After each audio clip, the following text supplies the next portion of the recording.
नमस्कार। हमारे चैनल में आपका स्वागत है। मैं हूं रामचंद्र मौर्य।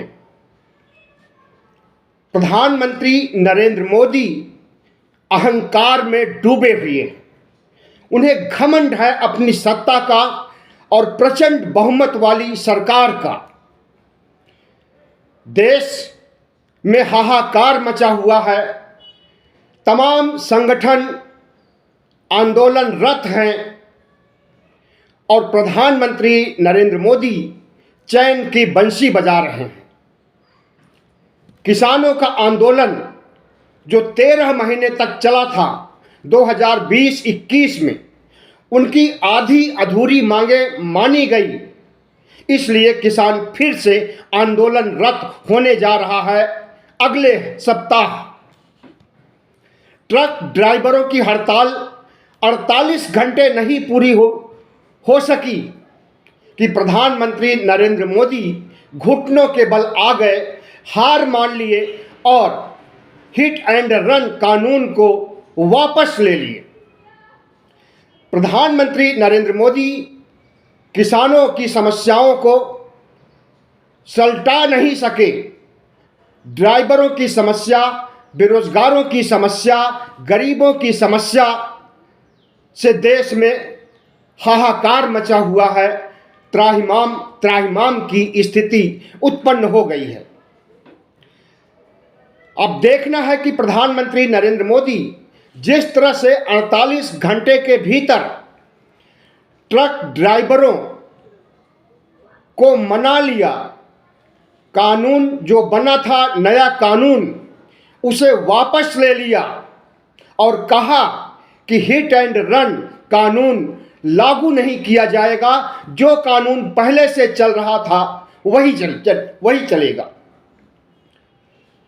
प्रधानमंत्री नरेंद्र मोदी ने इतनी हड़बड़ी में क्यों वापस लिया, इसकी भी वजह है। लोकसभा चुनाव सिर पर है। मार्च के पहले सप्ताह या दूसरे सप्ताह में चुनाव आयोग आचार संहिता लागू कर देगा और अब मार्च बहुत दूर नहीं है। 2 महीने से भी कम रह गया है चुनाव आचार संहिता लागू होने के लिए। ऐसे में ट्रक ड्राइवर, उनके परिवार, उनके रिश्तेदार और ट्रक मैकेनिक, जितने भी ट्रक से संबंधित कर्मचारी, काम करने वाले ट्रक ड्राइवर या उनके सहयोगी हैं, क्लीनर हैं, इनके लगभग 10 से 12 करोड़ तक वोट हैं और इस वोट से महरूम नहीं होने चाहते थे प्रधानमंत्री। जिस तरह से ट्रक ड्राइवरों के खिलाफ हिट एंड रन कानून बनाया गया संसद में, वह भी सवालों के घेरे में है। जिस समय 151 सांसदों को निकाल करके बाहर कर दिया गया था, उन्हें बाहर का रास्ता दिखा दिया गया था। विपक्ष के सांसद लोकसभा राज्यसभा में मौजूद नहीं थे और हिट एंड रन कानून पर, बिल पर बहस नहीं हो सकी। अपनी तानाशाही और मर्जी के अनुसार बिल को पास कर दिया गया और राष्ट्रपति महोदया ने हस्ताक्षर भी कर दिया। वह एक्ट बन गया। लेकिन एक्ट लागू होने के पहले जैसे ही ड्राइवरों में यह खबर पहुंची कि अगर कोई हादसा होता है, कोई एक्सीडेंट होता है, तो उन्हें उनके ऊपर 7 लाख रुपए का मुआवजा देना पड़ेगा, पेनाल्टी लगेगी और 10 साल की जेल होगी अगर हादसे के बाद ट्रक ड्राइवर वहां से भागते हैं तो। पहले से कड़े कानून हैं हिट एंड रन के, लेकिन प्रधानमंत्री नरेंद्र मोदी को पता नहीं क्या सूझी, शाह को पता नहीं क्या सूझी कि ट्रक ड्राइवरों से पंगा ले लिया। और जिस तरह से खबर लीक हुई नए बने हुए एक्ट की, हिट एंड रन की, ट्रक ड्राइवरों ने चक्का जाम कर दिया। पूरे भारत में ट्रक ड्राइवर हड़ताल पर आ गए और जरूरी सामानों की सप्लाई रुक गई। हालात काबू में थे, तभी प्रधानमंत्री नरेंद्र मोदी ने अपने गृह सचिव ए.के. भल्ला को बोला और उन्होंने आकर के सार्वजनिक रूप से प्रेस में आकर के वापस ले लिया हिट एंड रन कानून को। कहा कि नया कानून लागू नहीं किया जाएगा। इसके बाद ट्रक ड्राइवरों में हर्ष उल्लास की स्थिति उत्पन्न हुई और लगा कि ट्रक ड्राइवरों ने नरेंद्र मोदी को झुका दिया। सिर्फ ट्रक ड्राइवर ही नहीं बल्कि किसानों ने भी झुकाया। 13 महीने तक आंदोलन करके दिल्ली के बॉर्डर को चारों तरफ से घेर करके जिस तरह से किसानों ने अपनी एकता का सबूत दिया और उस आंदोलन के तहत 750 किसान शहीद भी हुए, लेकिन किसानों ने मोर्चा बंद नहीं किया। आंदोलन चलता रहा और जैसे ही 13 महीने बीतते हैं, प्रधानमंत्री नरेंद्र मोदी टीवी स्क्रीन पर पैदा होते हैं और हार मान लेते हैं। कहते हैं कि हमारी तपस्या में ही कोई कमी रह गई थी, हम तीनों काले कानून वापस ले रहे हैं। और जिस तरह से किसानों से माफ़ी मांगी थी तो लगा कि किसानों की सभी मांगे मान ली जाएंगी, लेकिन उस समय सिर्फ 3 काले कानून वापस लिए गए थे। किसानों की अन्य मांगों पर, जिसमें कि जीएसटी पर कानून बनाने से संबंधित मांग को नहीं माना गया था और कहा गया था इसके लिए एक कमेटी बनाई जाएगी, लेकिन वो कमेटी आज तक नहीं बन सकी है। मृतक किसानों के परिवारों को सहायता राशि आज तक नहीं दी जा सकी है। किसान आंदोलन के समय जितने किसान जेलों में ठूंस दिए गए थे, उन्हें मुक्ति आज भी नहीं मिली। ऐसे अनेक मांगे हैं किसानों की जिसे कि नहीं माना और वे किसान फिर से आंदोलनरत होने जा रहे हैं। हमें लगता है कि किसानों की मांगे भी मान ली जाएगी, क्योंकि मार्च में चुनाव प्रक्रिया शुरू हो जाएगी। प्रधानमंत्री नरेंद्र मोदी कोई रिस्क नहीं लेना चाहते। सही कहा है किसी ने, हारेंगे मोदी, हराने वाला चाहिए। ड्राइवरों की तरह, किसानों की तरह अगर बेरोजगार भी नरेंद्र मोदी के खिलाफ, मोदी सत्ता के खिलाफ आंदोलन शुरू कर दें तो उन्हें भी नौकरियां मिल सकती हैं, उनकी मांगे भी मानी जा सकती हैं।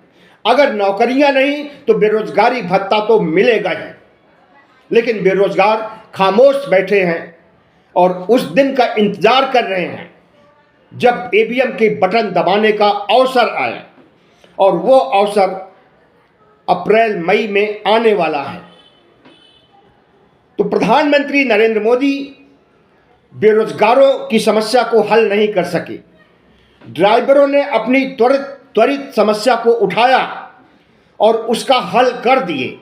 किसानों की समस्याओं का हल 13 महीनों में कर दिए, लेकिन अधूरा। किसान फिर से आंदोलनरत हो रहे हैं और खबर है कि बेरोजगार भी किसान आंदोलन में शामिल होने जा रहे हैं। अब देखना है कि प्रधानमंत्री नरेंद्र मोदी किसानों, बेरोजगारों, मजदूरों की कितनी मांगे मानते हैं या नहीं मानते हैं। क्या ड्राइवरों की तरह किसान फिर से उन्हें घुटनों पर लाएंगे, यह तो समय बताएगा। लेकिन इतना है कि प्रधानमंत्री नरेंद्र मोदी 3 राज्यों को जीत करके जिस तरह से अहंकार के नशे में डूब गए हैं, अब वह नशा काफूर हो रहा है और उन्हें झुकना पड़ रहा है। ड्राइवरों के सामने और किसानों के सामने भी झुकेंगे और इनकी सारी मांगे मानेंगे। लेकिन सबसे बड़ा सवाल यह है कि सिर्फ किसान, मजदूर, बेरोजगार और ड्राइवर ही नहीं, इंडिया गठबंधन भी खड़ा हो गया है प्रधानमंत्री नरेंद्र मोदी के खिलाफ। 4-4 बैठकें हो गई हैं और आजकल सीट शेयरिंग पर चर्चा चल रही है और यह चर्चा भी थोड़े दिनों में संपन्न हो जाएगी। उसके बाद इंडिया गठबंधन का प्रचार कार्य शुरू होगा, साझा रैलियां, साझा रोड शो शुरू होंगे। तब प्रधानमंत्री नरेंद्र मोदी के चाल, चरित्र, चेहरे का भंडाफोड़ होगा। और उसके पहले राहुल गांधी भारत न्याय यात्रा पर जा रहे हैं। इसी 14 जनवरी से भारत जोड़ो यात्रा उन्होंने पिछले साल किया था, भारत न्याय यात्रा इस साल करने जा रहे हैं। भारत जोड़ो यात्रा से उन्हें जितना जन समर्थन मिला और एक कद्दावर नेता के रूप में पप्पू की छवि को दूर करके एक कद्दावर नेता के रूप में उभर करके आए हैं। और प्रधानमंत्री नरेंद्र मोदी के लिए सबसे बड़े दुश्मन, सियासी दुश्मन अगर कोई है तो वो राहुल गांधी है। सोनिया गांधी को, मल्लिकार्जुन खड़गे को मंदिर में उद्घाटन के समय बुलाया गया है। प्राण प्रतिष्ठा के समय सिर्फ 2 नेताओं को बुलाया गया है, मल्लिकार्जुन खड़गे और सोनिया गांधी। राहुल गांधी को नहीं बुलाया गया और अगर बुलाया भी जाता तो शायद वो जा नहीं सकते थे, क्योंकि उस समय वो भारत न्याय यात्रा पर रहेंगे। आज ऐसी स्थिति हो गई है कि प्रधानमंत्री नरेंद्र मोदी 3 राज्यों का चुनाव जीतने के बाद जिस तरह से अहंकार में डूबे हुए हैं, इनका अहंकार ही इन्हें ले डूबेगा। अभी कुछ समय पहले भारतीय जनता पार्टी ने कहा कि अब की बार 400 पार, ये नारा दिया। और दूसरा नारा दिया, तीसरी बार मोदी सरकार। इस तरह के नारे 2014 में सुने गए थे। अच्छे दिन आएंगे, अच्छे दिन आए, आज उसकी चर्चा नहीं हो रही। अच्छे दिन का कोई नाम नहीं ले रहा, क्योंकि पहले से भी ज़्यादा बुरे दिन आ गए हैं। इतने बुरे दिन कांग्रेस के समय में या दूसरी पार्टियों के शासनकाल में, चाहे बीपी सिंह हो, चाहे नरसिंह राव हो, चाहे मनमोहन सिंह हो, तमाम 15 मुख्य प्रधानमंत्री रह चुके हैं। इतनी बड़ी गरीबी इस देश में नहीं आई कि उन्हें मुफ्त में राशन दिया जाए और 5 किलो राशन पर गरीब बीपीएल धारक जिंदा रहे। प्रधानमंत्री नरेंद्र मोदी विश्व गुरु बनते हैं और कहते हैं कि भारत के विकास का, भारत के अध्यात्म का, भारत का रुतबा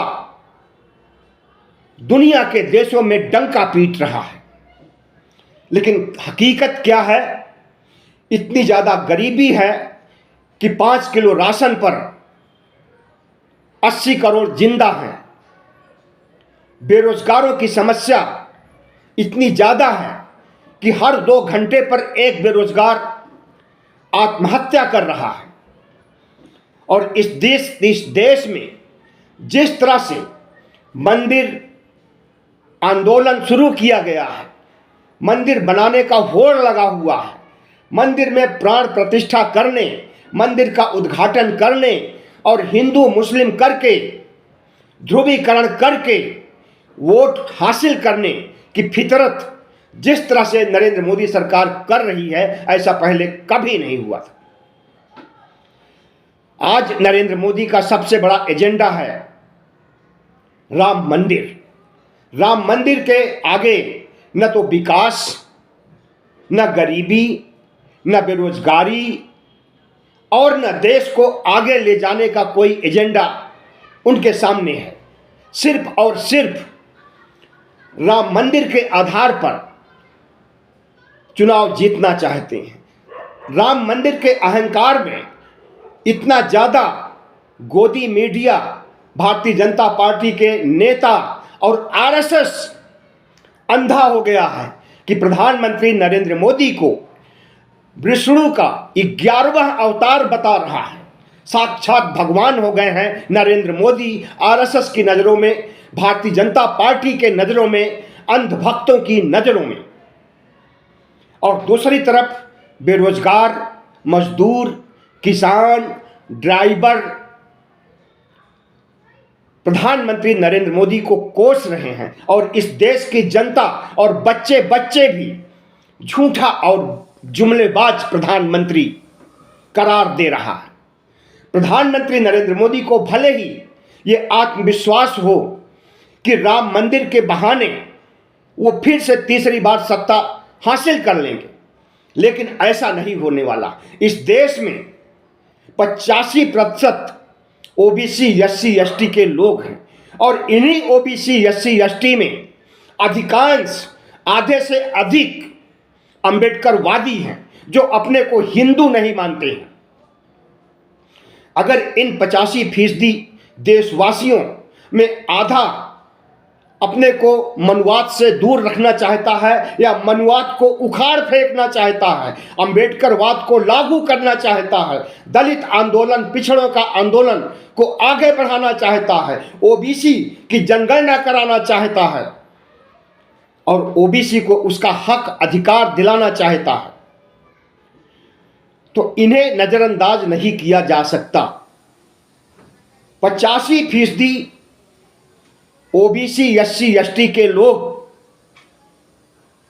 मत देते हैं, प्रधानमंत्री बनाते हैं, मतदान करते हैं। और यह दुर्भाग्य रहा है कि इनकी आंखें अभी तक नहीं खुली थी, इसलिए इन्होंने प्रधानमंत्री नरेंद्र मोदी को वोट दिया। 44% वोट सिर्फ पिछड़ों का मिला था 2019 के चुनाव में प्रधानमंत्री नरेंद्र मोदी को।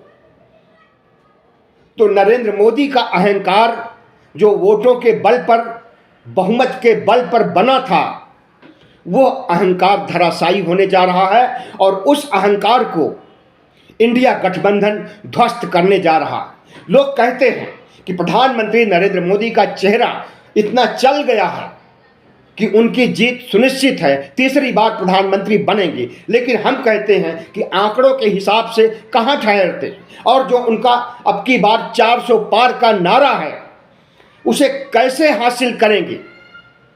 इस देश में 20% मुसलमानों का वोट है। 20% वोट उन्हें कतई नहीं मिलने वाले हैं। जो हालात उन्होंने मुसलमानों के सामने खड़ा किया, CAA, NRC से लेकर के दानिश अली तक की बेइज्जती तक, मुसलमानों के साथ जो भी हुआ है, जितने भी हादसे हुए हैं, जितने भी मॉब लिंचिंग के केस हुए हैं, गो तस्करी के आरोप में मुसलमानों की हत्या की गई है, और जिस तरह से जय श्री राम मुसलमानों से बुलवाया गया है बंदूक की नोक पर, वो सब कुछ याद है मुसलमानों को, कोई कुछ भूला नहीं है। 2014 में जरूर कुछ मुस्लिम महिलाओं ने वोट दे दिया था 3 तलाक के नाम पर, लेकिन अब मुसलमान महिलाएं भी समझदार हो गई हैं और वो 3 तलाक और 4 तलाक के फेरे में नहीं हैं। सब के सब प्रधानमंत्री नरेंद्र मोदी के खिलाफ वोट करेंगे। और ओबीसी का वोट जो कि 63% है, बिहार में हुई ओबीसी की जनगणना से पता चला कि 63% ओबीसी के लोग हैं। 63 नहीं तो 60 ही मान लीजिए, 60 भी बहुत होता है। इन 60% में 44% वोट गया था 2019 में नरेंद्र मोदी को। लेकिन जो स्थितियां नरेंद्र मोदी ने उत्पन्न कर दी है, उससे ओबीसी समाज खफा है। प्रधानमंत्री अपने को ओबीसी कहते हैं, जब प्रचार करने जाएंगे तो अपने को ओबीसी कहेंगे। जिस समुदाय के बीच, जिस क्षेत्र में जाएंगे, वहां से अपना पुराना रिश्ता निकाल देंगे और भावनाओं को बहका करके वोट हासिल करने की फितरत करते हैं। इस फितरत को भी देशवासियों ने अच्छी तरह से समझ लिया है। जब वे बांग्लादेश के आज़ादी के बारे में कहते हैं तो कहते हैं कि हमने भी बांग्लादेश की आज़ादी में जेल की हवा खाई। तो बांग्लादेश वालों ने हंसी उड़ाई थी प्रधानमंत्री नरेंद्र मोदी की, इस देश के बुद्धिजीवी वर्ग ने भी हंसी उड़ाई थी प्रधानमंत्री के इस झूठ पर। ऐसे पता नहीं कितने झूठ प्रधानमंत्री ने बोले हैं जिसके आधार पर उन्हें एक झूठा प्रधानमंत्री के रूप में चिन्हित किया गया है। विश्व गुरु नहीं है, झूठे प्रधानमंत्री हैं, जुमलेबाज प्रधानमंत्री हैं, अहंकारी प्रधानमंत्री हैं और इनके अहंकार और इनके गरूर को तोड़ने का समय आ गया है। इंडिया गठबंधन 400 पार की हवा निकालने वाला है। इनका यह भी कहना है कि 10% वोट और बढ़ाया जाए। कहां बढ़ाएंगे? कौन देगा वोट? दक्षिण भारत में तो पूरा सफाया है। कर्नाटक में इन्हें कुछ सीटें मिलती थी, पिछली बार भी अच्छी सीटें मिल गई थी, लेकिन अब वहां पर कांग्रेस की सरकार है। कांग्रेस की सरकार के रहते हुए कांग्रेस के प्रति कर्नाटक वासियों का जनादेश को देखते हुए कहा जा सकता है कि 2-4 सीट से ज़्यादा भारतीय जनता पार्टी को नहीं मिल सकती है। और तेलंगाना में जहां 4-5 सीटें थी वहां पर भी 0 सीटें मिलने जा रही हैं। आंध्रा में इनका कोई अस्तित्व नहीं है। तमिलनाडु, केरल और दूसरे राज्यों में इनका कोई जनाधार नहीं है और लगभग 150 सीटें आती हैं दक्षिण भारत से। कुल 543 सीटें हैं। 543 में 150 कम कर दीजिए, कितना हुई?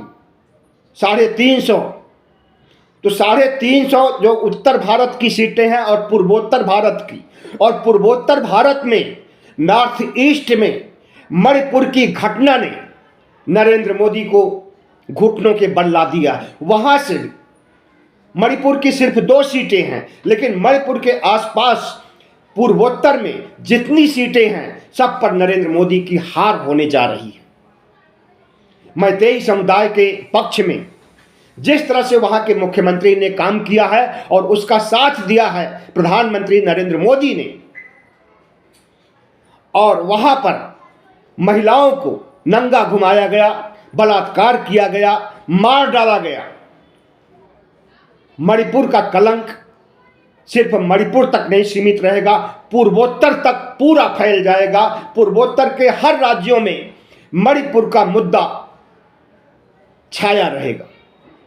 इसलिए दक्षिण भारत गायब, पूर्वोत्तर भारत गायब, बचा हिंदी बेल्ट, जिसे काऊ बेल्ट भी कहा जाता है। उत्तर भारत के कुछ राज्य जहां इन्हें बहुमत मिलता था अपरंपार, और इन राज्यों में जो दुर्गति किसानों की, ड्राइवरों की, बेरोजगारों की, मजदूरों की कर रखी है प्रधानमंत्री नरेंद्र मोदी ने, उससे प्रधानमंत्री को उतनी कामयाबी नहीं मिलने वाली है जितनी पिछले साल मिली थी। और बात कह रहे हैं 400 पार की। तो प्रधानमंत्री नरेंद्र मोदी डरे हुए हैं और इसी डर की वजह से ड्राइवरों का आंदोलन जो 48 घंटे में खत्म हुआ, और इसी डर की वजह से सांसदों का निलंबन हुआ, इसी डर की वजह से प्रेस को कोई इंटरव्यू नहीं देते हैं। बाकी मीडिया जो स्वतंत्र मीडिया है, गोदी मीडिया के अलावा अगर वह प्रश्न करता है तो उसके प्रश्नों का जवाब नहीं देते हैं, और स्वतंत्र पत्रकारिता पर ब्रॉडकास्ट बिल ला रहे हैं। स्वतंत्र पत्रकार हमारे जैसे या हमसे जो बड़े पत्रकार भी बहुत से हैं, उनका भी मुंह बंद करने की कोशिश प्रधानमंत्री नरेंद्र मोदी कर रहे हैं ब्रॉडकास्ट बिल ला करके। तो इस तरह से जो प्रधानमंत्री नरेंद्र मोदी की पॉपुलैरिटी 2014 में थी, 19 में थी, वो घट करके हाशिए पर आ गई है। और इनका यह कहना कि हम तीसरी बार शपथ लेंगे, तीसरी बार मोदी सरकार बनेगी, तो एक दिवा स्वप्न साबित होगा। क्यों? 63% वोट 2019 में विपक्ष को मिला था। उस समय विपक्ष बटा हुआ था, कोई बड़ा गठबंधन नहीं था, कोई पूर्व नियोजित ढंग से चुनाव नहीं लड़ा गया था, तब 63% मतदान हुआ था विपक्ष के लिए। इस बार विपक्ष एकजुट है, 28 पार्टियों का गठबंधन है, 29वीं पार्टी भी आ सकती है मायावती की 12% वोट लेकर के। तो यह गठबंधन और मजबूत होगा और इस बार वोट छिटकने वाला नहीं है। 63% नहीं, अगर 60% भी छोड़ दीजिए, अगर 55% भी मतदान विपक्ष के पक्ष में, इंडिया के पक्ष में होता है, तब नरेंद्र मोदी की बुरी तरह से हार होगी। और अभी जो सरकार चल रही है, ये 37% वाली सरकार है। तो जो 37% में इन्हें 303 सीटें मिलती हैं पूरे भारत से, तो सोचिए 55% वोट लेकर के इंडिया की कितनी सीटें आएंगी और नरेंद्र मोदी की कितनी बुरी हार होने वाली है। हम अपील करेंगे 85% बहुजन समाज के लोगों से कि प्रधानमंत्री नरेंद्र मोदी के चाल चरित्र चेहरे को 10 सालों से देख लिया है। अंबेडकरवाद की जगह ये मनुवाद ला रहे हैं, संविधान की जगह मनुस्मृति को लागू करने का मन बना चुके हैं, भारतीय गणतंत्र को, धर्मनिरपेक्ष भारत को हिंदू राष्ट्र बनाना चाहते हैं। और हिंदू राष्ट्र बनने पर ओबीसी, एससी, एसटी और मुसलमानों की कितनी दुर्गति होगी, इसका अनुमान अभी से लगा लीजिए कि सीएए, एनआरसी की तरफ नागरिकता खत्म हो जाएगी और 2024 में नरेंद्र मोदी जीते तो हिंदू राष्ट्र बनकर के रहेगा, राजतंत्र लागू हो जाएगा। सिंगोल ने बता दिया है, सिंगोल के प्रतीक के माध्यम से नरेंद्र मोदी ने जता दिया है कि राजतंत्र लाने वाले हैं। हिंदू राष्ट्र की चर्चा चारों तरफ हो रही है, देश भर में कस्में खाई जा रही हैं हिंदू राष्ट्र बनाने के लिए मुट्ठी भर कट्टरपंथी हिंदुओं के द्वारा। तो इनके इस मंसूबे को ध्वस्त करने के लिए वोट पर चोट करने की जरूरत है। ओबीसी, एससी, एसटी का एक भी वोट एनडीए और बीजेपी को नहीं जाना चाहिए। अगर ऐसा होता है, अगर फिर से प्रधानमंत्री नरेंद्र मोदी को जिताया जाता है, तो संविधान भी नष्ट होगा, लोकतंत्र भी नष्ट होगा और यह राष्ट्र भी नष्ट हो जाएगा। बहुत बहुत धन्यवाद। हमारे चैनल को सब्सक्राइब कीजिएगा, लाइक कीजिएगा और शेयर कीजिएगा।